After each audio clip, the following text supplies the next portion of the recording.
तर तुम्हाला P M किसान योजनेच्या ऑफिशियल वेबसाईटवर यायचं आहे मित्रांनो. त्याच्यानंतर नो युअर स्टेटसवर क्लिक करायचं आहे तुम्हाला, जे या ठिकाणी आहे. त्याच्यानंतर हे इथे क्लिक केल्याच्यानंतर तुम्हाला असा इंटरफेस दिसेल, जिथे की तुम्हाला तुमचा रजिस्ट्रेशन नंबर मागेल. रजिस्ट्रेशन नंबर तुम्हाला जर माहीत नसेल तर या वरच्या साईडला नो युअर रजिस्ट्रेशन नंबर दिसतोय, तिथं क्लिक करायचं आहे, जेणेकरून तुम्हाला तुमचा रजिस्ट्रेशन नंबर मिळवता येईल. तर रजिस्ट्रेशन नंबर जो आहे तो दोन पद्धतीने तुम्हाला तुमचा जो रजिस्ट्रेशन नंबर आहे तुम्हाला दोन पद्धतीने मिळवता येतो. एक मोबाईल नंबरवरून जो तुमचा रजिस्टर केलेला असेल किंवा आधार कार्ड नंबरवरून. तर यापैकी जे तुम्हाला योग्य वाटेल तो तुम्ही निवडा. तो मोबाईल नंबर तुम्ही तिथे एंटर करा. त्याच्यानंतर जो दिलेला कॅप्चा आहे तो कॅप्चा तिथे एंटर करा आणि तुमचा ओ टी पी मिळवा. किंवा आधार नंबर असेल तर आधार नंबर टाकून तुम्हाला आधार ओ टी पी येईल, तो ओ टी पी तुम्हाला मिळवायचा आहे.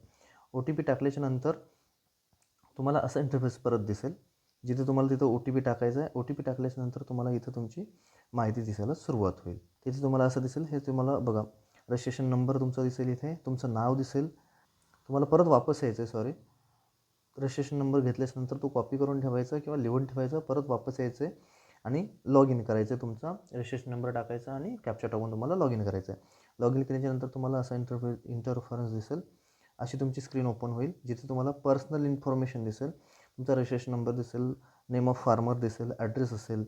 त्याच्यानंतर तुम्ही जर आणखीन खाली आले तर तुम्हाला तिथे तुमची सीडिंग म्हणजे तुमची KYC झालेली आहे का नाही, आधार अपडेट आहे का नाही ते दिसेल.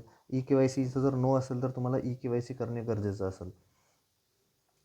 त्याच्या खाली तुम्ही जर आणखीन आले तर तुम्हाला तुमचं लास्ट पेमेंट जे तुमच्या अकाउंटमध्ये जमा झालेलं असेल 2,000चं, ते इथं दाखवण्यात येईल. तुम्हाला इथे साईडला कोणता हप्ता मिळाला, कोणता नाही मिळाला इथे सिलेक्ट करता येईल. त्यातून तुम्हाला जो 20वा हप्ता मिळाला का नाही मिळाला तो इथे पाहता येईल मित्रांनो.